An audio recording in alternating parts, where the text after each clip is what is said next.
You know his face. You know the story by heart. A teenage con artist. Forging checks. Slipping into the cockpit of a Pan Am jet. Walking hospital halls in a white coat he never earned.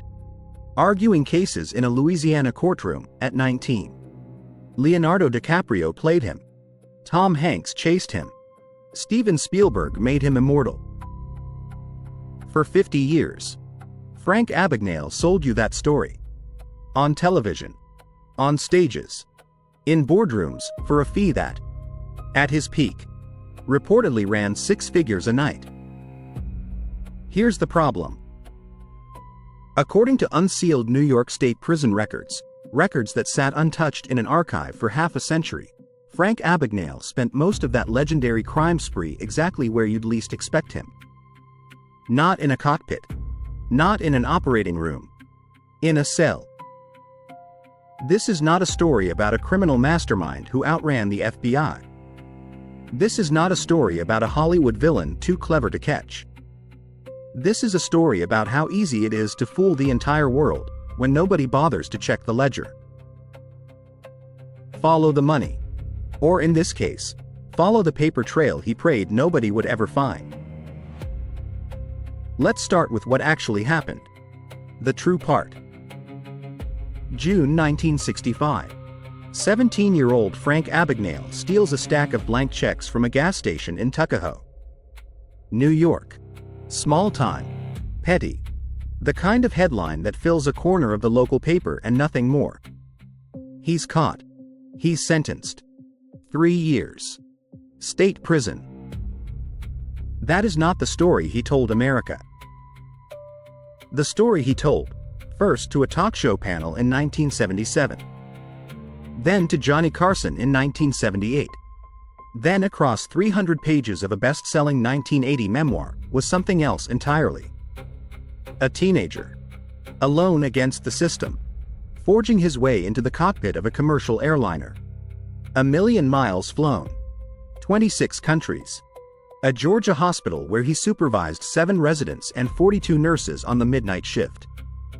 A Louisiana courtroom where he practiced law well enough to pass for an assistant attorney general. 17,000 fraudulent checks. $2.5 million. A federal task force. Burning 5 years. Chasing a boy they could never quite catch. It's a great story. Hold that thought, because a great story and a true story do not belong on the same ledger line. Nobody checked. Not the talk shows. Not the publisher. Not most of the journalists of that era, with 2 exceptions you're about to meet. The myth calcified into fact simply because it was repeated. Loudly. Confidently. By a man who understood something most con artists never fully grasp. The biggest score was never a bank account. It was your belief. 2020. A science journalist named Alan C. Logan sits down to write a book about a completely different con man, a man named Robert Vernon Spears. Tied to a mysterious 1959 airline disaster. Readers keep comparing Spears to the verified legend of Frank Abagnale. So Logan decides to check the record. Just to be thorough. Nothing adds up. He finds a small clipping from February 1969, Abagnale. Arrested for vagrancy. Baton Rouge. Odd. Logan thinks. In every talk Abagnale ever gave, at Google. At security conferences. On stage after stage, he claimed 1 arrest in his entire life. France. Just 1.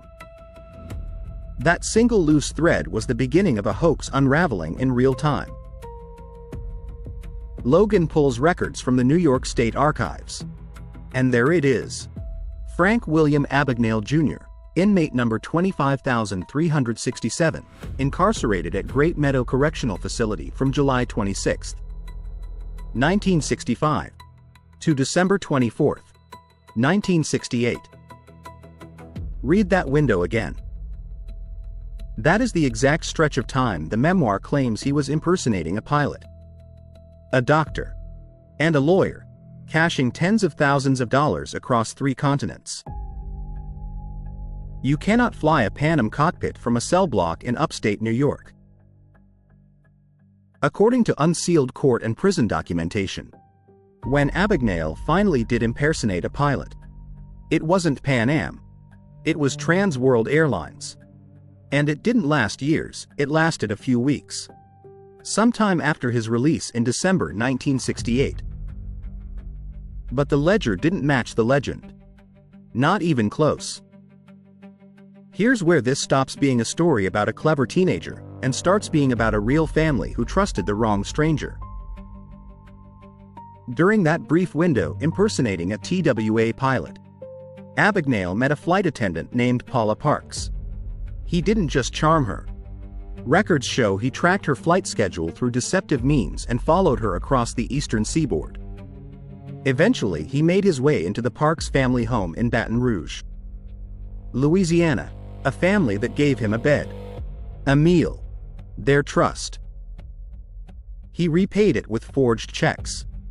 About $1.200 stolen from the people who took him in. Sweden issued an Interpol warrant. He was arrested in France in 1969, extradited, and served time abroad before returning to the United States. Decades later, it was Paula Parks herself, along with Abagnale's own former talent manager, Mark Zinder, who handed Alan Logan the letters that cracked the case wide open. Letters Abagnale wrote from a Baton Rouge jail cell. Letters from his own parents, pleading for psychiatric treatment for their son, letters that mentioned, almost in passing, the 3 years he just spent locked away in Comstock, New York. The people standing closest to the myth were the ones holding the evidence that destroyed it. They just had to be asked.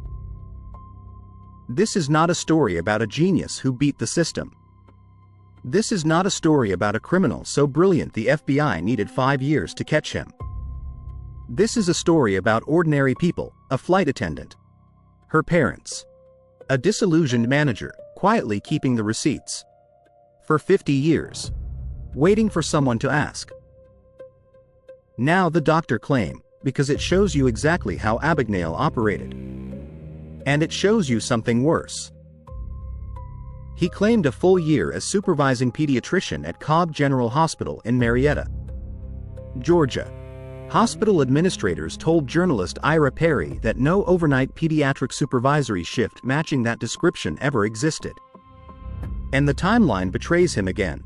Logan's prison records place 18-year-old Abagnale at Great Meadow during the exact period he claimed to be running that ward. But here's the unsettling part. The impersonation wasn't pure invention. In 1970, at the University of Arizona, Abagnale told a group of students he was a physician, conducting exams as part of a fake Pan Am recruitment program. University officials later confirmed it happened. 12 female students. Real. So the myth wasn't built from nothing. It was built from a handful of real, smaller, uglier incidents, inflated, relocated in time, and polished into something safe enough for a talk show couch. Now, the arithmetic. Abagnale claims most of his frauds happened between the ages of 16 and 21. Public records show that across that entire window, he was actually free, out of custody, for roughly 14 months. Total. 14 months to cash more than 17,000 checks. $2.5 million. Run the numbers yourself. The ledger doesn't balance. It never did. And here's the harder question you should be sitting with right now. This happened in an era before search engines, before public court databases, before anyone could fact-check a stage story from their pocket in 10 seconds. So ask yourself, how many other legends are still standing on the same shaky arithmetic? How many keynote speakers, memorists, self-made icons are one archive request away from unraveling? By 1980, the myth was a bestseller. By 2002, it was a Spielberg film grossing over $350 million worldwide. By 2011, It was a Broadway musical. And on the rare occasions reporters raised the inconsistencies, Abagnale rarely engaged. When Logan's book, the most thoroughly documented takedown yet, finally landed in 2020, Abagnale's response was brief. He hadn't read it. He didn't think it was worthy of a comment.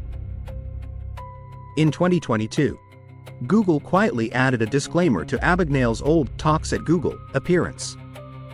The company did not endorse or vouch for its content. So here's the ledger. Closed. Balanced. Fact: Frank Abagnale committed real crimes, check fraud, theft, deception, at a fraction of the scale, and a fraction of the years that he claimed. System: a media ecosystem built for spectacle, not verification. Let one uncorroborated story travel from a talk show couch to a Hollywood soundstage without a single archive ever being opened. Human nature: you don't just fall for con artists. You promote them. You pay their speaking fees. You hand them microphones, then movie deals, then Broadway stages. Because a great story is more seductive than a boring truth. And almost nobody wants to be the one who ruins it. So here's the question for you. If a lie is told confidently enough, for long enough, on a big enough stage, does the world eventually owe it the truth? Or does the truth owe the world an apology for showing up 50 years late?